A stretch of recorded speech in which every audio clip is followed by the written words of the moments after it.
And once we got off the train at the destination point, Federal Center, it was maddening, actually, to me, because I had never seen that many people in my life, all at once, all together. So we got off the train, and immediately we were thrust into the thick of things. The moment that the train doors opened, it was like there was just a sea of people that were underground. It was hot, and it was cramped, and then you have the train railings on either side, so you're really in for a further diminished amount of space to get up this little space to take an escalator up. Right. So people were just fighting just to get through. I mean, we have it on, our video, which people are saying, "Let me out, let me out." They're actually saying that. Let me out. Let me out. So it was stressful at that point. We moved inch by inch. Yeah.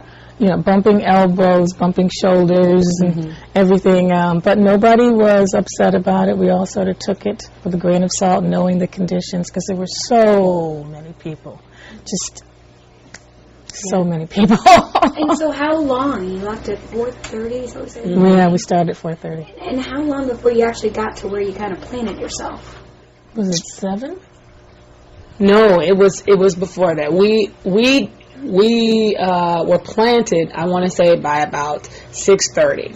6:15, 6:30 is when we had to walk. Right, we had to walk up to, they had different gates by color, yellow, purple, silver, blue, and we were in the blue gate, so we had to just kind of get into that group, and there was already, I want to say, how much would you say, like 1,000 people? At least already 1,000 people ahead of us. So, and that was, the sun hadn't even risen yet. No. So that was at 6:30, and we just kind of just stayed right there. We didn't even move until about 8:45, 9 o'clock. Yeah, something like that. And then we met people from New York on the left, and people from Nebraska, Montana. And we were all striking conversations. Our hands were so cold. Many of their hands were cold because they didn't have gloves or anything. But one lady had hand warmers, and she was asking people, "Would you like some hand warmers? I have some." She just gave them. We asked for some, and we got some. Because I put them in my boots because my feet were starting to get cold. But people were very kind to one another. Yeah. Very helpful and kind. As people had to make their way in front of us, people just stood back and let them go. And we started making jokes. Our Royal was making jokes about it. "Oh, you have to go to work, huh? Mm-hmm. We heard that one before from the last guy." Yeah. All of it. I'm going over to the purple side. Excuse me. Then people would do it. So were people, clearly joking, positive. Yes. Were people talking about the moment that was about to happen? Was Absolutely. there a historical, almost lesson? What were people talking about as far as this moment being remembered for centuries? From what I realized, it was a unified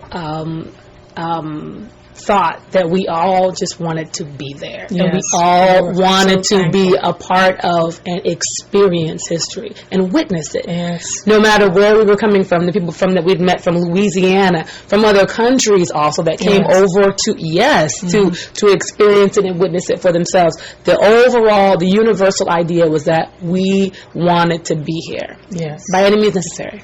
And as Alaskans, they were asking you what? Oh, boy. So Sarah Palin. That was the numero uno question. Numero uno. Yes. And then she had a coat, the coat that's hanging up there. It's wolf. It's like genuine wolf, so people just wanted to rub on her and lay on her. So there was that. So that was hilarious. But other than that, it was the general questions about the weather. And they wondered, were there any black people? Yeah, in Alaska, like minorities, just find out what was the diversity like in Alaska. So it was a host of questions, but numero uno was about our governor. Yeah. And so then what happened? Take me to the moment where you got your first glance of Barack Obama. Even before that, it was a very pensive moment for me anyway, because I could see there's my daughter standing beside me, And we're about to witness this moment that my mother, who has passed away, and my grandmother, who has passed away, could not see. But yet there were generations of people standing and saying, I am blessed to be able to witness this history, because off their sweat and off of their blood, Obama was able to be in the position where he is today. So I was so proud.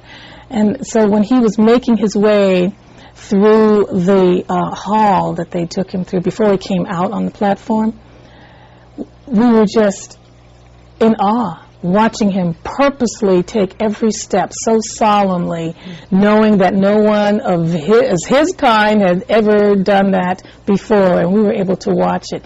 It was as if he was entering into a covenant of some kind, like he was getting married, and indeed he was like marrying himself to the people of America and to the world. It was so serious and yet heartwarming. So when he came out, it was explosive. Everybody was like, Obama!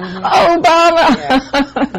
But, yeah, and Royale even had tears in her eyes. So. Yeah, I mean, but before, when we were walking up, it was just, once we had gotten through all the security, because security was very tight, once we had gotten through that, it was kind of like, oh, free at last, we're running, past everything, and we got on the lawn, and just, it was just, exhale. There are no words to explain that. Thank God. Just, And then we just looked up and saw, we were looking at the Capitol, looking at all, the risers, looking at the platform, just everything.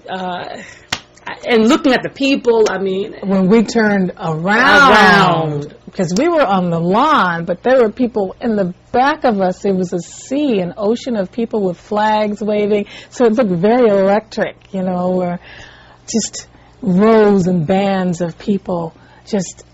It was electric. That's the word of the day, electric, really. It was amazing. I mean, we were thankful for where we were. Exactly.